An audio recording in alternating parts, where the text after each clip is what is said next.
Hi everyone, welcome back to English speaking journey. So today is the second day of 30 days new word learning challenge. So as I told, in this new learning challenge, I will bring daily 5 word or some word for you, not from any dictionary or the any books.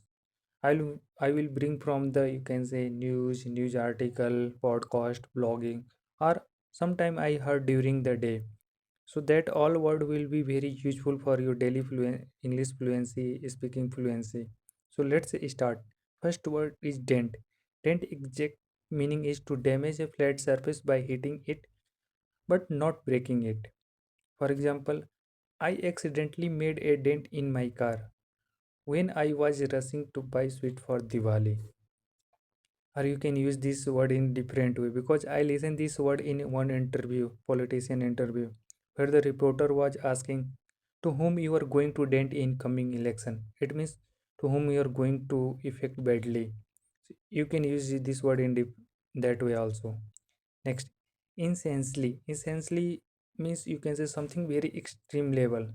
Doesn't matter it's foolish, dangerous, or impressive. So wherever you want to say the extremely is something, that place you can use. For example, Diwali fireworks display was essentially beautiful. Essentially here you can see extremely beautiful, with colors lighting up the entire sky. You can say essentially firework firecracker burst is not good.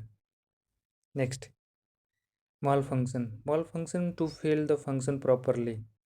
Due to malfunction of the rocket, it's hit the our neighbor's home. You can use in a different way. And electrical malfunction cause the power cut. You can use in that way also. Next, evidently. Evidently means clearly, that can be easily seen or understood. For example, so you can use there also. For example, she was evidently extremely shocked at the news. Wherever you able to clearly understood, that place you can use. And the last, extensive. Extensive means large in area, amount. Wherever you want to say large level thing, that place you can use. For example, there is an extensive parking area at the rear of the building. So you can say generally people use the extensive amount. So in that way you can use this word. Thank you for watching.